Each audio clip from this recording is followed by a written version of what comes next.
So how do you feel about the Oklahoma music scene? So I feel the Oklahoma music scene is good, but I think it could definitely be a lot better. Yes. I mean, so first I'll touch on what I think makes it great.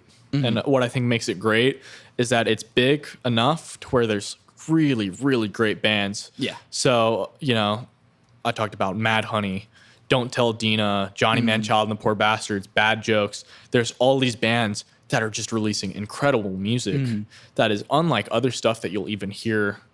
Like, I've never heard another band that sounds like Bad Jokes or that sounds like Johnny Manchild and the Poor Bastards or sounds like a lot of the bands that are in the scene. And so I think it's big enough where you've got a lot of people that are doing really original, cool stuff. Yeah, yeah.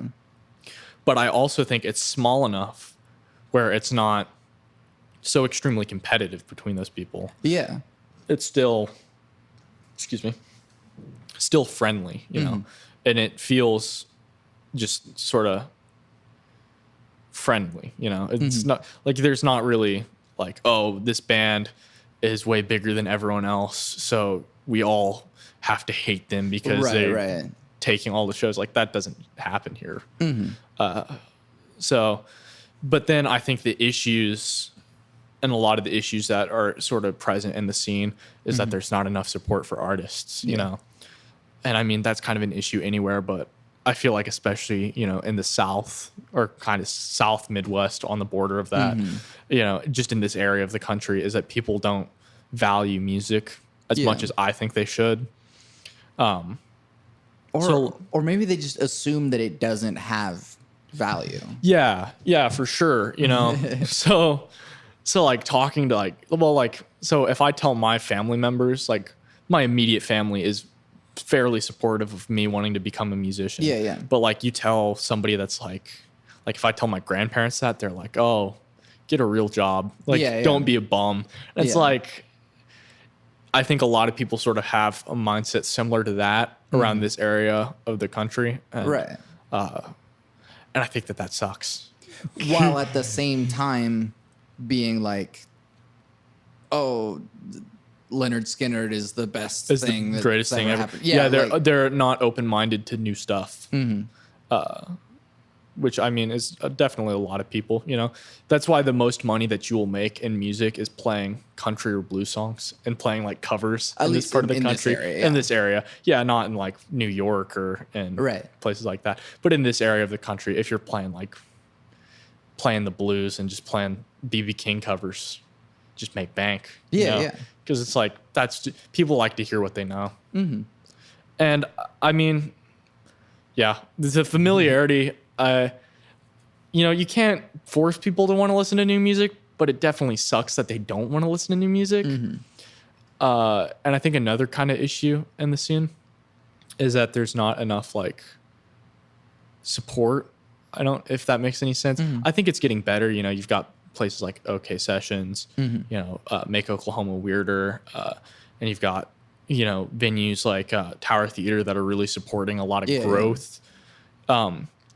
But I mean, for every Tower Theater, there's 5 bars that have no PA, that then yell at you whenever they tell you that they've got sound, and you get there and there's not sound, and or that there's, you know, there's all kinds of stuff like that. Or that it's all bars is one major issue for me. Yeah, exactly. Being 16, you know, like there's 2 places that consistently have all age shows in Norman. 2.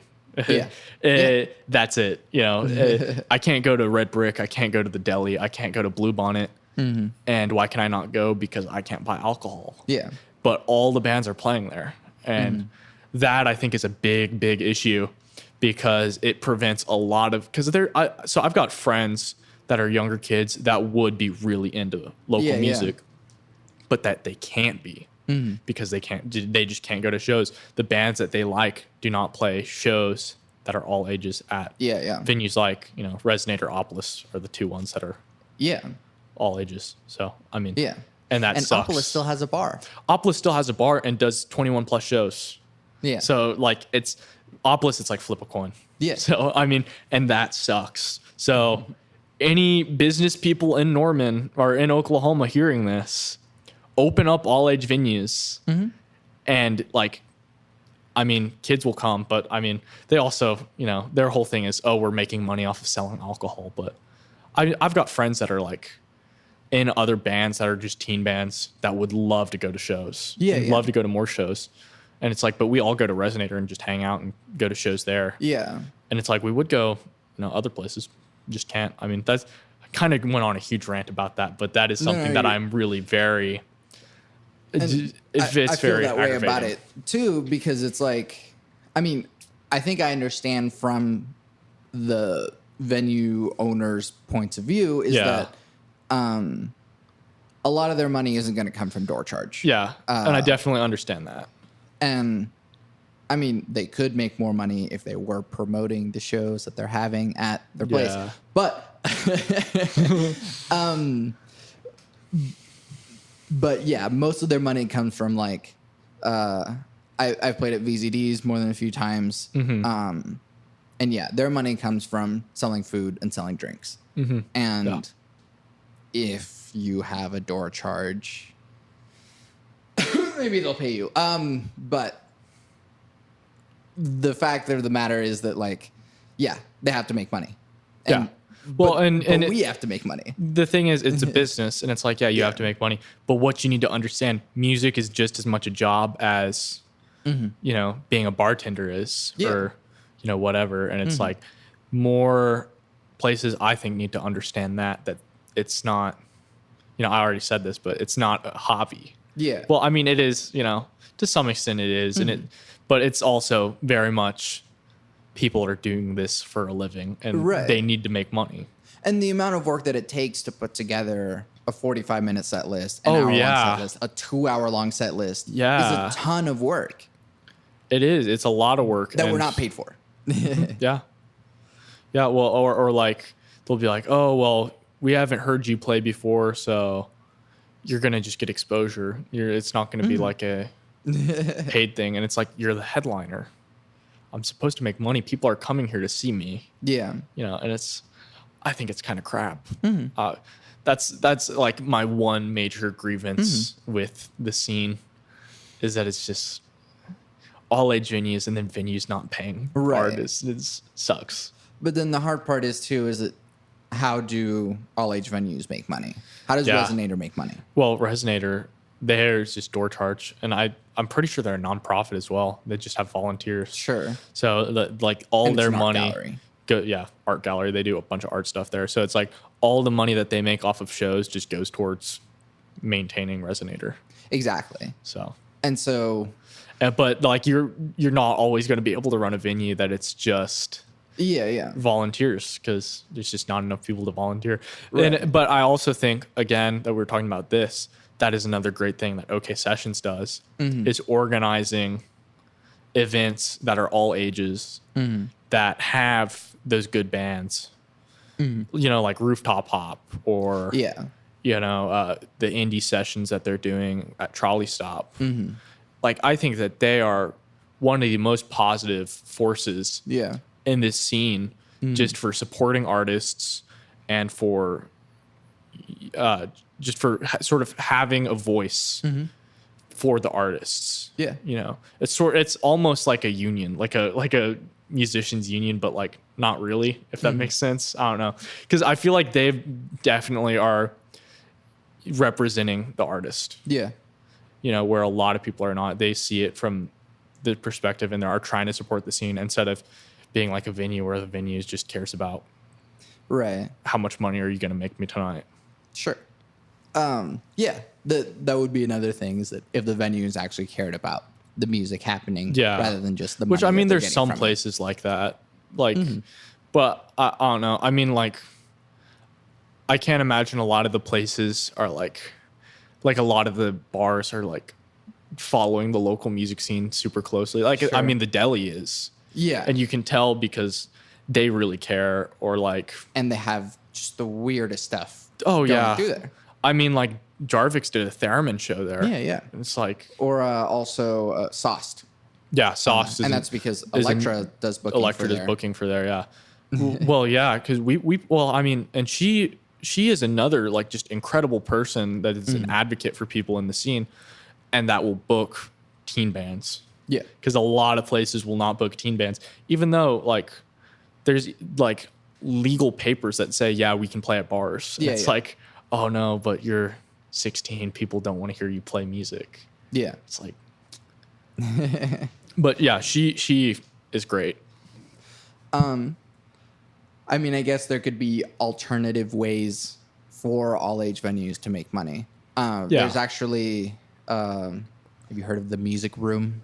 I have not. That's because no one ever goes there. Yeah. And they're an all age venue. They like specifically wanted to be an all age venue, and it's attached to a pizza place. That sounds awesome. McSalty's. Yeah, I'll check that out. Right, but like I don't think many people book there. Yeah. One, it's in kind of a sketchy area. But like it's a cool place. Yeah. So I mean there's alternate ways of making money. And if it's not alcohol, you can at least buy food. I mean the difficulty have cooks. The whole difficulty is just, you know, what is always better for the artist is not always what's better for the venue. And the venue is not going to care what is best for the artist. Right. And I mean, as much as that sucks, they're running a business. And it's like, yeah, I mean, you have to understand that. But at the same time, it just sucks being somebody who cares about the scene and not getting to see some of my favorite bands play, you know? So, yeah. And then there's the hurdle of recording too. Oh yeah. Well, that's something. And every time I hear that a local band is recording, I get worried. And the reason I get worried is not because I think, oh, they're bad, because they're great. The reason I get worried is because people are going to hear the recording, and sometimes the recording does not always portray the band the way that they actually sound, just because, you know, they don't have enough money to go to a studio, and studios are expensive. Studios are expensive. It's very expensive. And it's like if they hourly or daily costs. Yeah. And if they don't have the recording know-how or the equipment to do it, then it can result in a recording that just does not portray the band accurately and gives you a sound that a lot of the times just is not great. Which I mean, I think that's definitely not as huge of an issue. It's becoming less of an issue because I think it's becoming easier and easier for people to, you know, self-record. I mean, you listen to, I'm pretty sure Mad Honey, they do all their stuff, you know, like DIY and, or like Bad Jokes right now is recording an album just like at their house, you know, or like, great example. Don't Tell Dina. They recorded their last album, you know, they spent more money on pizza at like the promotion party for their bus than they did recording that album. Yeah. And so I definitely think it's becoming less of an issue, but it's still definitely an issue that happens. But the other part of that too is that like Campbell produced that EP. Yeah. And Campbell went to ACM for music production. So I mean, like, I trust that I could record my own album, and I wouldn't be happy with how it would sound because I don't have the equipment for it. Nor do I have like the room or whatever. Yeah. And so no matter what, even if you're going to go to a studio or do it yourself, you still have to pay for a crap ton of equipment. It's just expensive. And that's why so many people just don't have the money. And that's why it ends up, you know, they try and cut corners. Yeah. And, you know, the recording, the studio recording is important. You know, the live show is important. And like, if you like, I mean, there's never been a case where there's been a band that sounds bad live that sounds great on the studio. At least for me, for like local bands. I mean, I've never really heard of a local band that I thought sounded bad live, but regardless. But there are bands where I've been like, wow, you are great live. And then I listen to their studio stuff and I'm like, I wish you sounded like as you did good live. as you did live, yeah. But it will be the stuff like, oh, they used e-drums or they recorded directly into the audio interface. They didn't record an amp. Right. You know, and it's, I mean, you can't really blame the band because it's like, it's so expensive, but it just, it's sad because I think that also maybe turns off people that are potential fans. Yeah. You know, and that's the that's the hurdle that I've been running into, is that I don't have any studio recorded like albums yet. Yeah. And then if people don't know your songs, and it's like they come to a show and it's like, unless they've somebody that has been to multiple of your shows, it's right. It's that's just a hurdle for, I think, local music period though. And it sucks. It's not a fun issue to have, because that's another issue my band has, is we've got originals that we've got and we play them, but it's like, we don't have these recorded until yet. you record them, then you're not going to be able to show people what you guys sound like. Yeah, and that's an issue with a lot of venues. Or you'll book and they'll be like, well, can you send me like a demo or something? And you're like, I don't have anything recorded. Sorry. Here's like my friend who was at the show who like, recorded a clip. Shaky phone cam footage that's like the phone speakers are crappy. Yeah. It's tough. Yeah. But the other part too is like social media. And so, yeah, social media is big. You do need your friend with the crappy phone footage. Yeah. Because I mean, if you don't have a social media presence, you can be booking shows, but if you're not promoting those on social media, like, people 9 times out of 10 will not come. Right. Because it's so ingrained and within the music scene, you know? Yeah. So like, I mean, I was plugging my band's Instagram, you know, like, yeah. That's how we communicate with people when we're playing, you know, like, I mean, we'll put posters around town, but like, who looks at posters? Who goes around town? You know, people sit on their phones and swipe their Instagram and see, oh, the Kellys are playing? Yeah. Why don't we go to that? I'm not busy that night. I mean, I hope that's what they say when they see the Kellys are playing. Right. But yeah, I mean, it's difficult. And I think that being a local artist is difficult because there's a lot of hurdles that you have to overcome in order to become a successful local artist. Yeah. And it's really a grind, you know? Yeah. So, I mean. Interesting question for you is that younger generations are more and more savvy with social media because you were just raised born on in it, raised by it, molded by it, whatever the Dark Knight Rises quote is. You simply adopted the social media. I was born to it. Yeah. So I guess since you've been kind of covering local music, can you see how different people's like social media presence is different among older and younger groups? Absolutely. And I think the portrayal on social media is everything and how you're viewed. Because you look at a band like Smoky Motel, for instance, they have a very clear vision of what they are portraying themselves as. And Steven is just very smart about the image of that band. And he's got a specific image in his mind, you know? And so that's how they're portrayed on social media. Yeah. And then there's some bands where it's just not as clear of an idea of what they want to be portrayed as. And I think that people are more drawn to sort of a clear vision of, you know, if you've got an aesthetic. Yeah. Because music, you know, people say, as much as I wish looks did not matter in music, looks matter and the aesthetic matters. Yeah. And so, I mean, I'm wearing this anime shirt.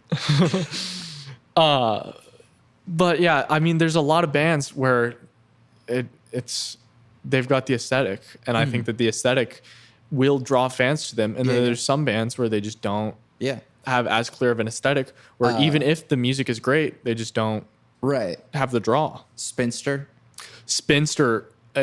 Joe is masterful with that, and the Annie Oakley, they've got a very clear image.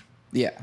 You know, and they always look good. They always have that aesthetic, and they all the way around. They're never playing a show and wearing sweatpants. You know, exactly. Like you can't, or like, you know, they've got a look about them, and it helps to back it up with a killer performance. Oh yeah, because they're great. They're fantastic. Or talking about Spencer and Swim Fan. Yeah, They've yeah. also got a look. You know, he wears like the old like 70s like collared shirts and stuff, yeah.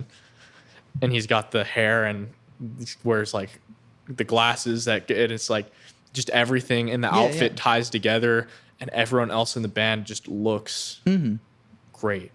And it's a weird thing to navigate too, because like you don't want to look fake. Yeah, you absolutely well, and it's hard because you don't. I mean, it's hard to come up with an image, you know, and you don't, because like if you are making music and you're trying to think, okay, what image does this music have? Like that's hard. And I mean, like most bands that are like huge bands probably did not, you know, specifically like so an example, Beatles, very iconic, you know, but they've got a bunch of different eras. Their thing, like The hair and the hair, and the like, everything was just, and that because it was Paul McCartney was just a mastermind of marketing and knew, okay, we need to all be like this, and it's just worked. Yeah. I mean, would the Beatles be as big as they are, or as they were, if they hadn't had that image? Maybe not. Yeah, You can't say, but I would argue that had they not had the bowl cuts, or not the bowl cuts, but the mop top and the suits, you know, Ed Sullivan Show, that is an iconic look. Yeah, exactly. And that is just the Beatles. You know, the mop top is the Beatles cut. And so I think having an image, it doesn't necessarily have to be, oh, we've all got the same haircut and we all wear suits. Right. But having some form of, you can tell, you know, it's not you picked 4 random members of the audience and they're playing together. Yeah, There's something that ties it together. And I think that's, I really don't want to say it's important because, you know, I wish it wasn't as important as it is, but it is important. Yeah. But I mean, and that's something that I struggle with too, because no, I don't have quite an image. If anything, my image is like my website, which is in black and white. Yeah. Which, And you can't do black and white on stage, you know? right, exactly. But like, I don't like separating the bass either. Like, bit depth, what you are listening to is part of my image. Yeah. Which is not an image. It's just who you are. It's Yeah. not, there's nothing artificial about it. And that's one thing that I also think is tough, like you were talking about, is having an image but not feeling artificial. Yeah. And that's something that, again, we were talking about Jo. She is great about because it's so effortless. You know? And I mean, maybe they aren't focusing on it, but it damn sure feels like they are. Yeah. You know? Right. And sometimes it just comes down to like, if you know a good photographer, get some yeah. good shots, and like that'll get you by for a while. Did you see the photo shoot Mad Honey just did with Maddie Ray Jones? I haven't, but I know about Maddie Ray Jones. They took some images like that were just in like a parking garage. Yeah, exactly. But it's like the look was just fantastic. Yeah. And it's like that is just, it's cool, you know. And if you upload, you know, I think everything now, especially with, I think social media drives this too. It's not quite like it was. You know, you could be ugly in the 30s and still have music that got huge. And I don't want to say like that's kind of, I mean that No, kind of but went, yeah, but it's because that's a part of it. It's almost like, you know, you have to have a look. I don't know. It's weird to explain, Right. especially, you know, if you're thinking about it outside of music, because you're like, well, why would that matter? But then you think about if you see a band that's wearing cargo shorts and you know, like graphic tees. I mean, maybe that is their look, but right. you know, but like if you see that, like a lot of the time you're gonna be like, really? Like, I don't know. I just think it's a sort of thing where it's like you have to have not a uniform, but some form of uniformity. Right. Yeah, and that'll help go a long way. Yeah. But no, I've seen a lot of Maddie Ray Jones's photography. Oh yeah, she's great. There's Alexa a lot Ace is really good. I've not heard of her, but I I think she's done some of Spencer's stuff. And then I don't know if he's been doing like band photography lately, but Kyle Blackwell. I've heard that name before for sure. I think he was with Trip the Fan for a while. Yeah, I mean, there's a lot of very talented photographers. And Blue Lorette is also really good. Yeah. And she was on the podcast. But so I mean, one, I'm kind of like putting these people out to shout them out, but also it's kind of like other bands who are listening. Get good check these photos. people out. Get good photos. Get good photos because it helps. It helps. It absolutely helps. Well, because if you're promoting a show, like a poster, that's cool. You know, like that works. Having a good poster, I think, is also very important because if you've got bad graphic design or you've got a poster that does not fit, you know, sort of what you're trying to portray, like that can affect who's going to come to the show. Yeah. And then also the pictures you take, I think people are drawn to that, you know, especially younger generations. You know, teenagers will see, oh, that band, they look cool. Yeah, exactly. I'm going to listen to them or I'm going to check them out. And I mean, it can be as simple as that. Like for me, I'm wearing red Converse right now. I bought these red Converse because the Strokes wore red Converse. And I was like, that is awesome. I want to do that. Yeah. I play a red Strat because it's classy. Yeah. Or a Sunburst Strat. Is like it's my kind of aesthetic and I like my Strat. So and I've got my drums set up the way that I do because drummers that I watched had their drums set up like that. And I said, I mean, if it works for them, I think it looks cool. And it's like, I mean, just stuff like that, just emulating, even like not even necessarily coming up with your own look, but even just emulating bands that you like or other bands you listen to. I mean, that can help sort of in coming up with your own image or sort of combining elements of different people into your own thing. Yeah. Do you think Oklahoma can get to the point that like Austin's at or LA or New York or whatever? I mean, maybe, but it'll take a long time. I think that there's definitely potential in Oklahoma. I think we've got there's a lot of interesting cultures going on is what I think. And so I think a lot of different people sort of have, you know, because if you're raised like in Norman, where I'm from, you know, it's sort of a more Midwestern influenced culture than like real like deep Southern stuff. Rural Oklahoma is like deep Southern stuff. You know? And so I think that you sort of have a combination of that stuff and then a combination of a lot of different people that live sort of in Norman, Oklahoma City in the metro sort of area. And I think that combination has a lot of potential to be great, and especially with stuff like OK Sessions pushing forward the Oklahoma scene.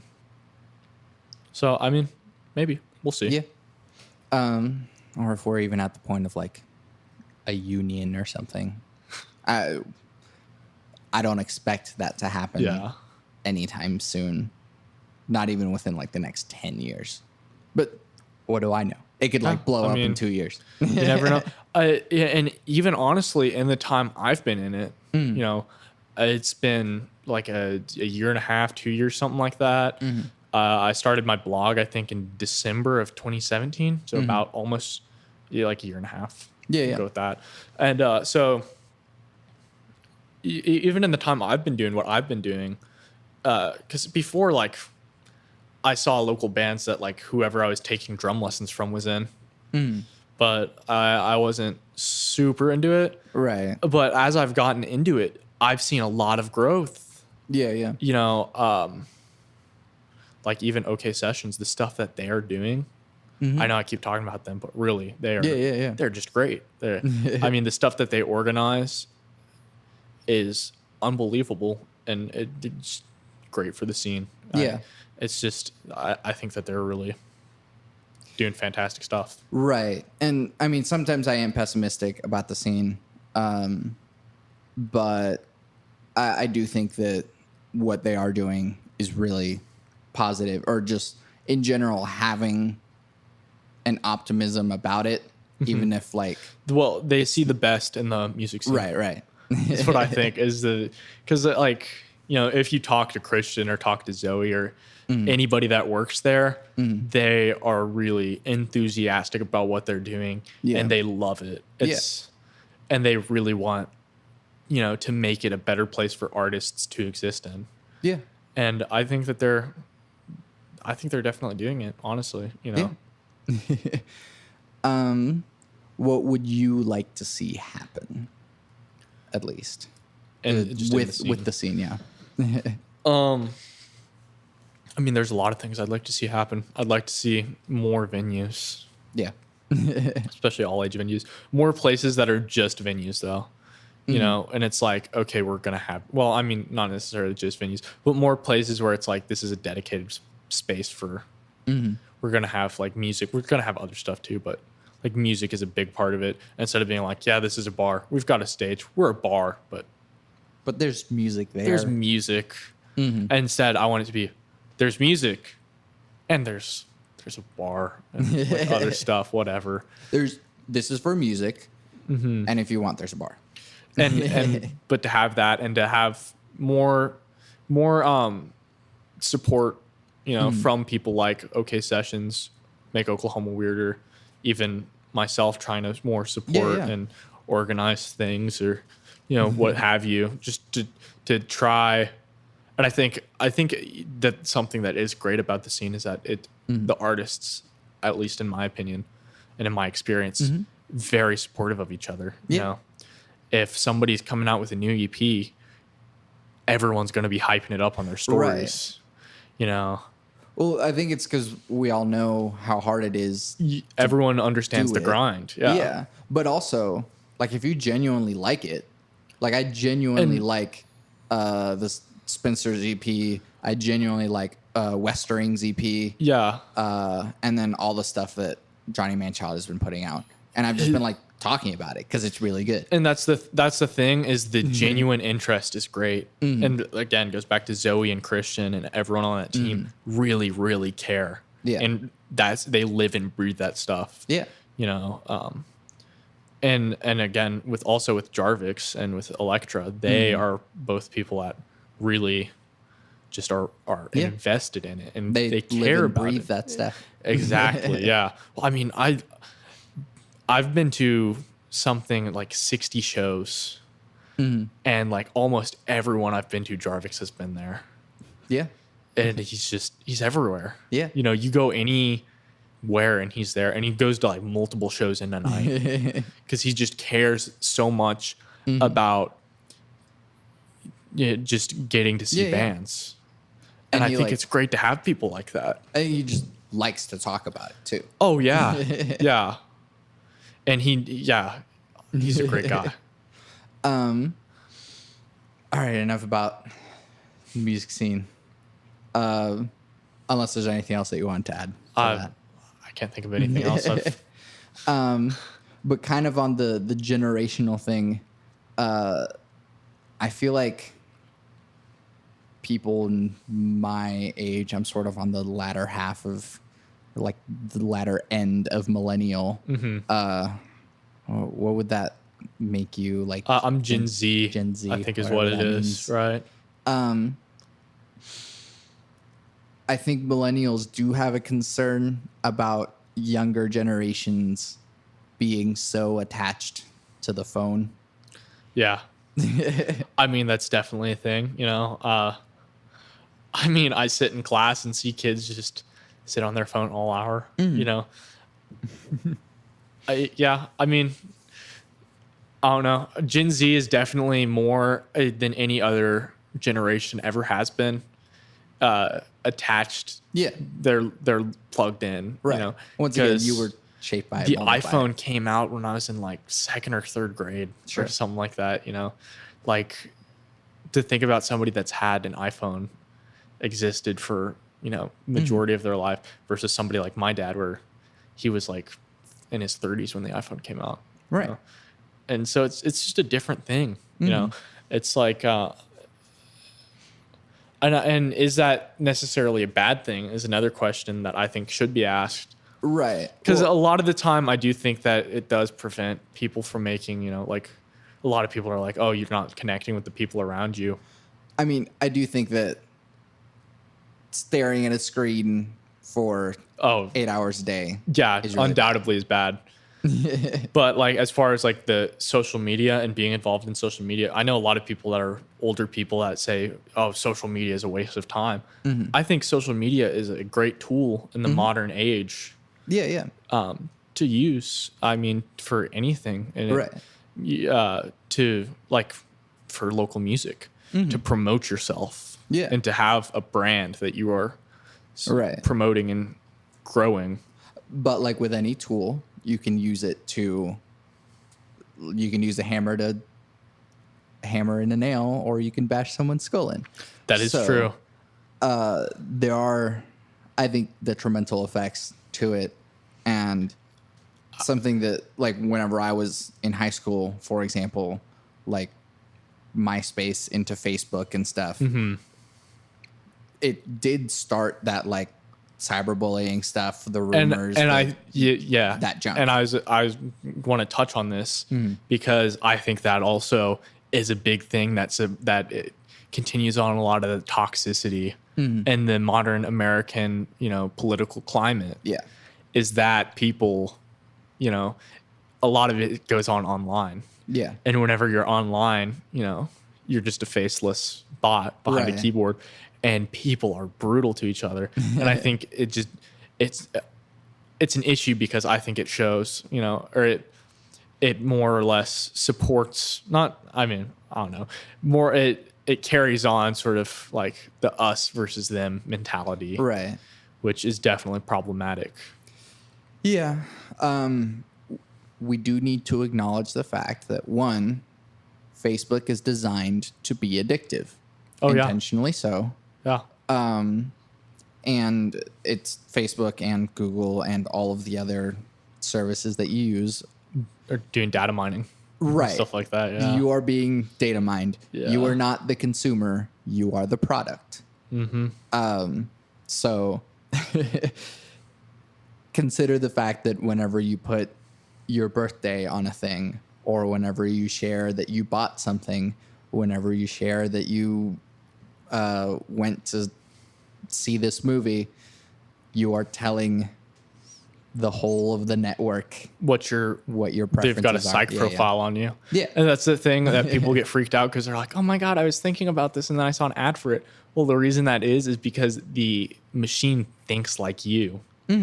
That's scary. Like I've got a friend who he's like, oh yeah, I just buy weird t-shirts at night.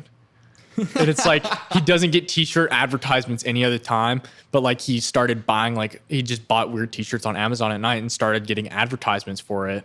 Specifically at night? No other time of the day. And it's like just the bizarre type of weird t-shirts that he'd like. He's got one that's like the Teletubbies in black and white. Yeah. And it just looks sinister. It's great. It's awesome. But it's like also that like the fact that they've got that targeted of an ad towards you is kind of scary. Yeah. I mean, that's kind of a we live in a society, type meme thing. But it really is like I think a major concern in the modern age, 1984, it's looking more and more as the days go on. Like that was like the government took that as an instruction manual, right? I would suggest reading Brave New World. Yeah. Because it's like the 1984 is sort of like the governmental dystopia. Brave New World is sort of like the cultural dystopia, which I think is more. It's more of what we're doing. We're in is that in 1984 it was sort of the government is like, I'm telling you what to do. In Brave New World, it was like people convinced themselves that this was the status quo. Yeah. So I feel like that's more of what we're dealing with. That. Which is kind of why I asked like the selfishness question about America, is that we are very much taught and raised and everything to be consumers and buy as much crap possible. And things are also, things like break, like the iPhones. Yeah. They make them where it's like every new one that comes out, it's like, oh, my iPhone's acting up now. Yeah. And it's like stuff just is not like meant to last because they want to sell you stuff. Yeah. And I good think old planned obsolescence. good. Yeah. I mean, but we yeah. still get memes. We still get memes. I mean, memes are something that are also like have gotten so bizarre where it's almost like it's like an art. Honestly, at this point, it's like there's stuff where it's like just reaches levels that's like almost like postmodern avant-garde stuff. I love it. It's great. It's fantastic. Yeah. Quite possibly one of the strangest things that I've seen was just like a picture of a fish and then like some Arabic music on top of it and then just pictures of different like architecture. Yeah. I don't know. I still don't actually know what.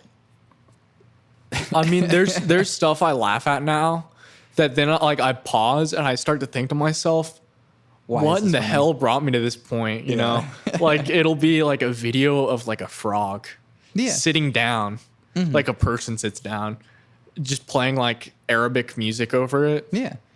And it's like, I laugh at that and it scares me almost to think what brought my mind to this point. But I mean, good luck marketing to me, Google. I share a postmodern avant-garde memes. Oh, well, talk about like weird psych profile. I've got my Instagram, like I purposely try and screw with my Instagram Explore page. And I love it because I get like Marvel memes, but not regular Marvel memes.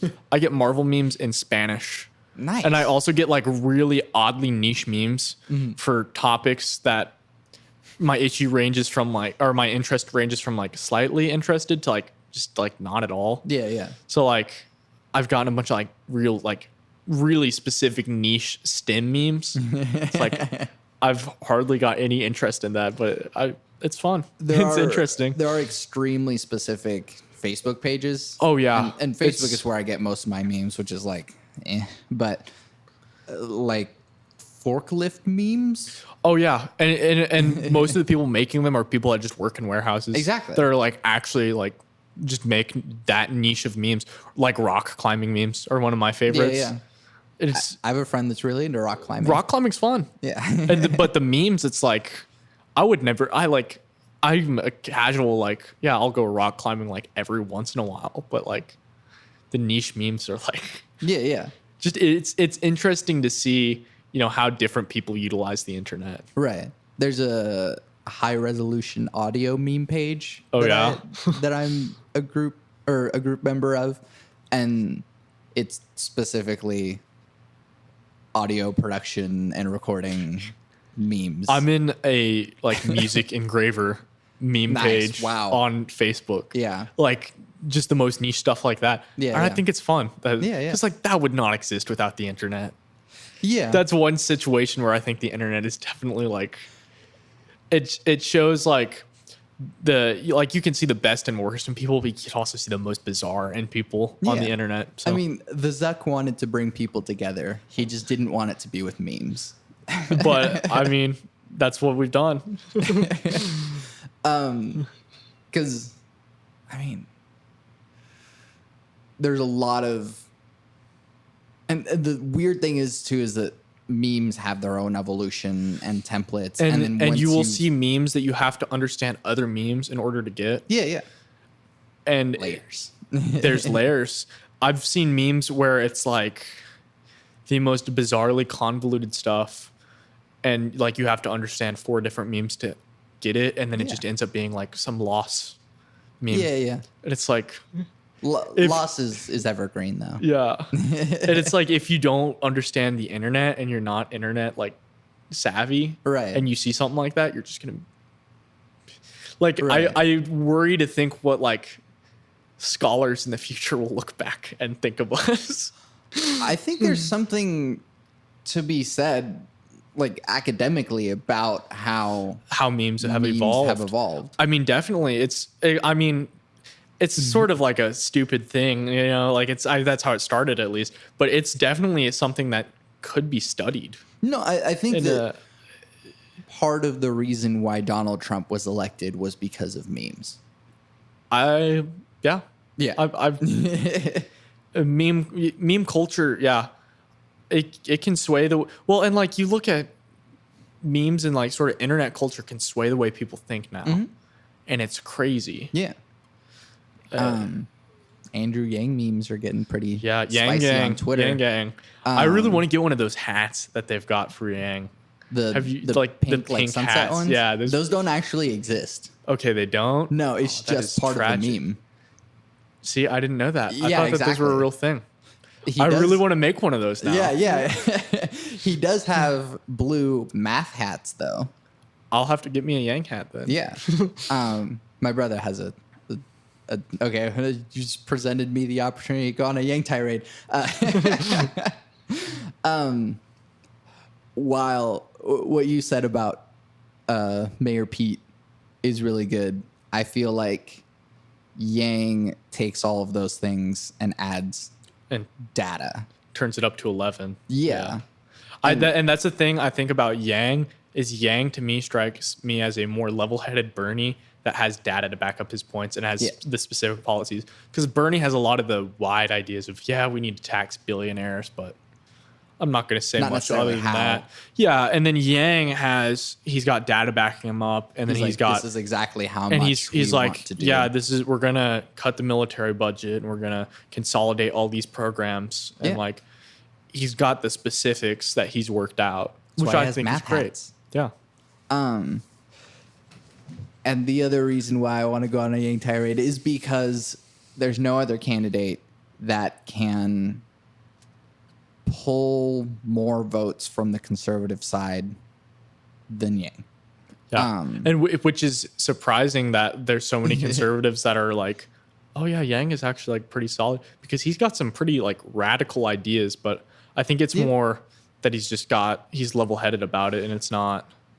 He also just has ideas. Yeah. Like, it's too many ideas, which is sometimes like, I don't know. Sometimes he'll say something on Twitter that I'm like, okay, I don't think anyone needed to care about this, but you made a policy stance about it. Yeah. Thanks. One that people didn't agree about, which I actually agree with a lot, is that he wants to lower the voting age to 16.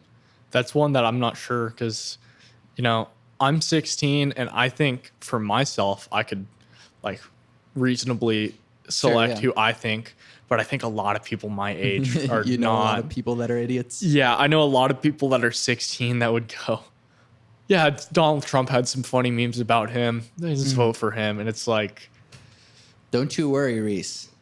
People my age are that dumb too. That's true. And people older that is than very me true. Are sometimes dumber. Yeah. So it's not like that's very true. Yeah. And I mean, it sucks because you almost wish that there could be some sort of like bar where it's like, you need to have this level of intelligence, of political or political awareness to be able to vote. But then it's like, you can't be like, okay, you need to be this intelligent or have this level of political understanding, because then is it a true democracy? No.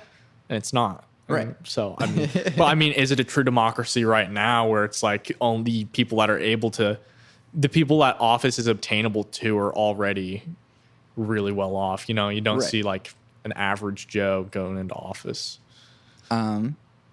Except for, I don't know how much money Pete Buttigieg makes. But he seems like a decent dude. Yeah. Oh yeah. He's like one of the few people where it's like, he seems like a relatively normal, average guy. Yeah. Instead of being like, I'm a giant businessman who owns a real estate company and I'm running for president now. Why? Because screw you, I think Andrew Yang has a bunch of money, but I can't really, he doesn't act like it. Yeah. He like did a nonprofit for years, but he doesn't wear a tie to debates. Yeah. Because he's a real human being. Anyways, I think that more so it's that I'm glad that people are more involved politically. And I think that's a result of Trump. Yeah. People that were like not super involved before realized how bad stuff gets when you don't care, and we need to start caring. And it's like, it was sort of a wake up call for people that like, you need to pay attention to this stuff because it matters. Right. I do think that in the end, in some ways, Donald Trump's presidency did a good thing for activism. I would agree. Because otherwise, people just would have supported Hillary Clinton, and that sucks. Yeah. I don't think. I mean, maybe. I don't know. It's been 4 years ish, or 3 years, since that campaign, and I think there were a lot of people that were deluding themselves, being like, no, Hillary Clinton's great, and she's like a woman, and she does all this stuff but like, the longer that you look at it, the longer that you can't just... That both candidates were just... Yeah, it was straight up garbage. Awful, yeah. But like... But so I was a staunch Gary Johnson supporter in the 2016 election. I was trying to get everyone on the Gary Johnson boat, but...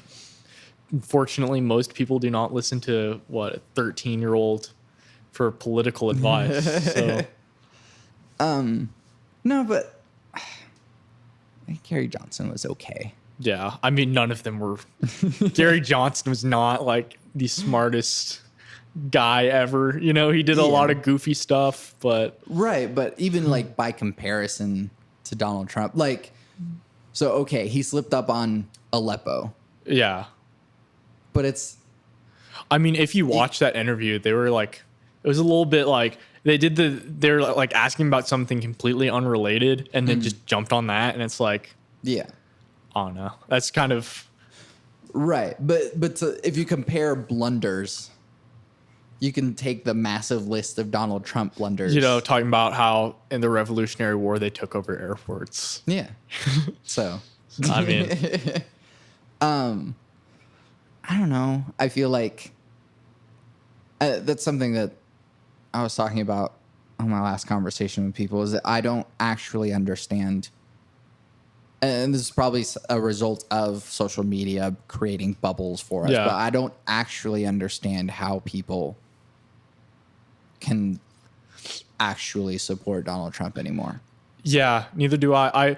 I don't understand how somebody, especially who's a like conservative Christian and somebody who's sort of a traditionalist, can in good faith say, I think Donald Trump is like a good candidate and a good person. Right. Because you look at like a lot of the stuff he did, and it's like, if you're a Christian, like, I mean, no, I'm religious somewhat, like we talked about that, but I wouldn't say that I'm someone who can speak for like Christians as a whole. Right. Because I don't really have like traditional Christian views, but like to say, oh yeah, I think that like Donald Trump is somebody that loves his neighbor, or that, because he's really not. Right. And it's like, yeah, it's.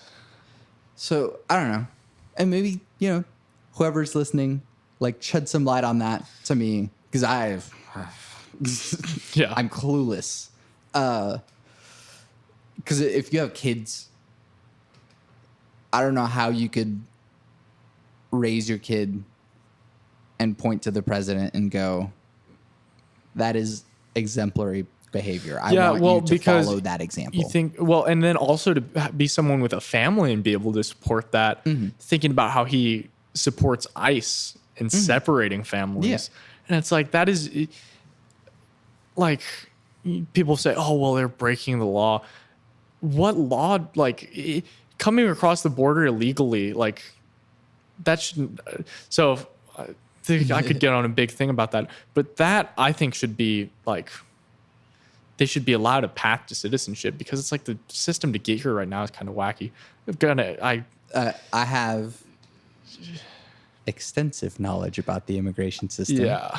I could go on a huge rant, but like, man, I think the idea that, okay, you came here illegally, so now you deserve to be separated from your family and be treated like you're not a human is just the worst thing. One, it's not illegal to seek asylum. Yeah. Two, there is no path to citizenship because there's no path to permanent residence. Mm-hmm. And people don't know that there's a difference between citizenship and permanent residence. Permanent residence is synonymous with a green card. But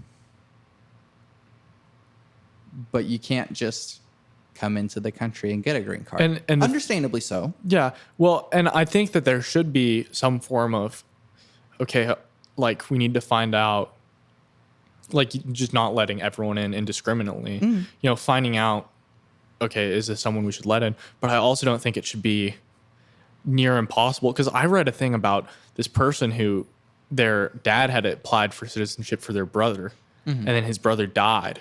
And he went to Mexico and like went to his brother's funeral, came back, and like 2 or 3 years later, his brother got approved for citizenship. And it's like that, like a system like that is just, to me, right? Because I think that, you know, we're a nation of immigrants. First off, you know, this country would not exist if not for immigrants. You wouldn't be eating food. Yeah. If it weren't for immigrants. And so to think that, well, you are not allowed to come here for some arbitrary border that we want to enforce. Well, I think that's kind of... I think that I hold simultaneously contradictory views. Yeah. So I think that we should, to some extent, like so for me, it's like, okay, the idea of like, you shouldn't be allowed to come to this country because you were born in this country, I think is crazy. But I also think to some extent we do need border security, you know? I don't know. It's a complicated issue. There's a lot of nuance there. And I think another issue is that people see it as a black and white deal. Right. And that is not the case. The other problem is that there's actually no way to secure the border. Yeah. You can put more checkpoints along the border, I guess. You can build hundreds more immigration courts so that all of these backed up hearings can actually happen. You can hire more judges and stuff. But it is a big complicated thing. A wall won't do it because ladders. Yeah. Also, a big way of stopping a lot of the like criminals and stuff is actually just legalizing everything, which is a pretty radical thing to say. But if you legalize everything, then there's no black market for it. And if there's no black market for it, I agree. There's not going to be cartels for it. So like the whole like, this is like the ANCAP whatever meme, like sure, decriminalize all drugs, but like by doing that, like all of this like drugs that are being sold, like the reason that a lot of like crime organizations are as big as they are or exist in the first place is because that stuff is legal. Yeah. You know, and it's like, I mean, it's the same deal as like alcohol with prohibition. Yeah. And if you have stuff that is regulated, you know, if there's government that are making sure that it's safe to some extent, I think it's not going to be safe, obviously, but making sure that, you know, it's not laced, that it's not whatever. In Portugal, everything is legal. Exactly. And like, it's to a certain amount, and if it's above that amount, you don't get prison time. You get like rehab. Yeah. And like, I mean, that's just a whole nother thing with the American justice system and the prisons and how awful that is, and how we should be doing prisons like they do them in like Scandinavia. You know, because they have a like a almost like insignificant, like an insignificant return rate of criminals because people get rehabilitated. They don't go to prison and become harder criminals. Right. You know. But that is a cultural problem that we should acknowledge. Yeah. Rather than just because apparently a majority of Americans support the death penalty. Yeah. Which says a lot more about everything else. It says that your actions are irredeemable, and so you can't come back from doing a certain thing. Well, if you're a criminal, you're a criminal forever. And so by you should die instead. saying that something is so evil that evil should be punishable by us doing evil to you, do we not then ourselves become evil for doing that? You know? And I think that's a question that you really have to ask when you're doing stuff like, especially for like, like if somebody's like somebody that's a mass shooter, Right. like I'm not going to argue that person is somebody that deserves, like all the forgiveness in the world. But at the same time, it's like this person killed all these people. And what are you saying by, like, I don't know. It's a tough issue, I think. What they're saying is that there's a threshold for killing. Yeah. And we want to stay in a sweet spot. Yeah. And so you're killing, like, I don't know. I think that the government killing anybody, like, for their crimes, like, I definitely don't think that you should have mass shooters that are being released. But that's also a only American issue. Yeah. It's like you don't have that in Europe or in Russia. There are mass shootings outside of the United States. Yeah. And the statistics are available. I feel like I think Brazil or someplace like yeah. that is like the second. Right. And Brazil does have and Brazil an incredibly is also hazardous black market for everything. Yeah. Brazil is also just their government is corrupt. Yeah. Oh, it's the worst. Yeah. Anyways, last thing that I like to ask about, what's something that you've been watching, listening to, and playing that you want people to know about? That's an interesting question. So, okay, I'm actually going to pull up listening to. I'm going to pull up my Spotify real quick so I can like pull out some specific stuff. Infest the Rat's Nest, new King Gizzard album just came out. That's a great one. Yeah. Really highly recommend that. I really enjoy The Bird and the Bee. It's an album I like a lot. That's just a cool, like, sort of synthy stuff. And then just like local music. Yeah. It's cool. Listen to it. Which we talked about for like half of this. Quite a bit. For a half hour. So yeah. So yeah. I'm going to say a few local bands I like. Bin Quad. They're great. Really fun, like emo, math rocky sort of stuff. Johnny Manchild and the Poor Bastards, talked about them already. The Sweet Talkers, they're great. They're really cool.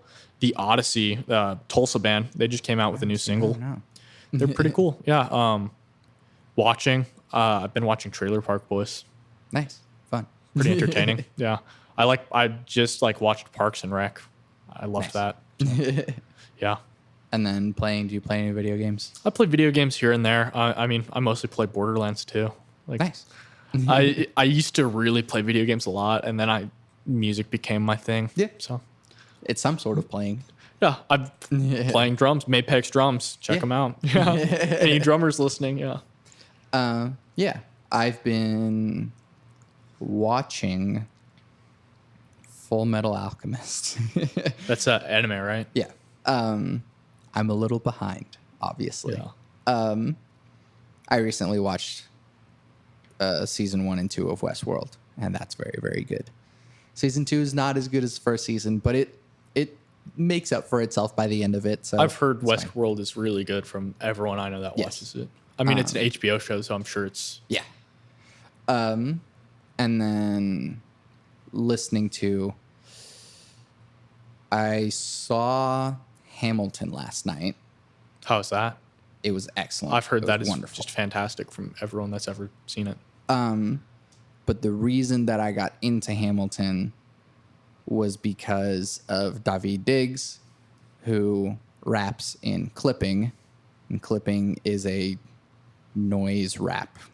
I've heard Clipping. They've got an album where like one of the songs is just him rapping over an alarm clock, right? Yeah.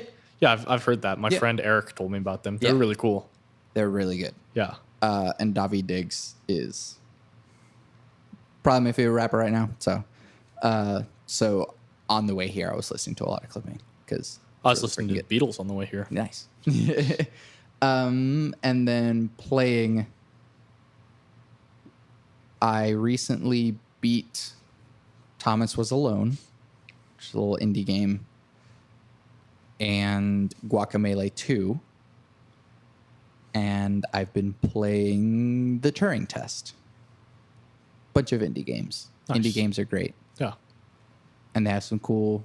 Guacamelee 2 has some awesome music. That's another thing that I was about to say. There's a lot of like really phenomenal game music out there.